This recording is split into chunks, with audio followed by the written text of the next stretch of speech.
I built an AI agent that edits my content for me so I can just show up and talk. Now I'm going to give you the same workflow. Doing the thing is the fun part. Recording, doing demos, but 80% of the work happens after that. Cutting pauses, trimming mistakes, adding captions, cleaning up the audio. All this stuff turns this fun, like I'm making a video, into I'm married to this editor. It's just like added layers of stress too, because content isn't optional. It's like brushing your teeth or going to the gym, right? Like you could skip it, but like everything's going to fall apart. And much like those, it's not an when I feel inspired sort of thing. You have to do it regardless. The move has to be make posting your default, right? Like make the hard thing easier and get anything that causes friction or slows you down out of your way. Because that time should be spent making the next piece of content, not married to a timeline, diffusing a bomb with a butter knife. So to get rid of that friction, I built a post-production AI. Here fucking goes. So we're gonna use my friend Google Antigravity. What we're doing is removing silence, cut dead air using Silvero, trigger word editing, so you can say a trigger word and it'll delete that take. Parallel encoding, audio enhancement, and that's not like an AI enhancement, it's a preset based on my years of audio production experience, what works for dialogue. AI captions, and we're gonna match the resolution, so if you record in 4K, it's gonna scale up and it's gonna auto detect that for you, so you're not getting like tiny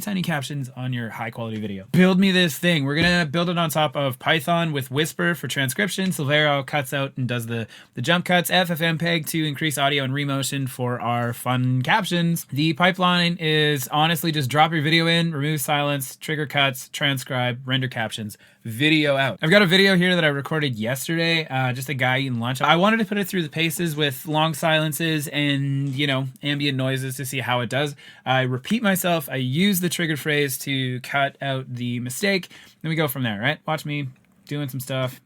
Roses are red, YouTube is red. Red. That's on how this works in reality. 42 seconds, me eating some soup. All right, let's put this in here. Process this video with an S plural. So it's done, reduced from 42 seconds down to 17 seconds, 52% less dead air.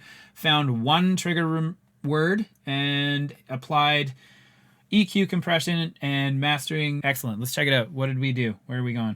Output. Right there. So we went from guy eating soup to guy eating soup.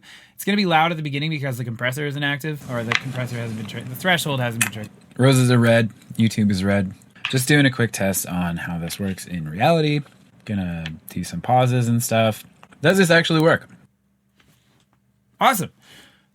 So from the original video, I shouldn't do this demo. And that's the whole thing. I can go in and get this done a lot faster now. It gets me like 90% of the way there. Here is the prompt if you want to go and tweak this, build it out yourself. You can download the actual process skills file down below. Now, any of these other tools that are charging you 30 bucks a month for subtitles, you can tell them to kick rocks. If you like this, imagine how much further you can take these sorts of tools, replacing your subscription, or now taking this process video and clipping it into shorts, right? The sky's the limit. But that's like a video for another time. But if you got time for another video, check out this one on anti-gravity that I got here, and I'll see you in the next one.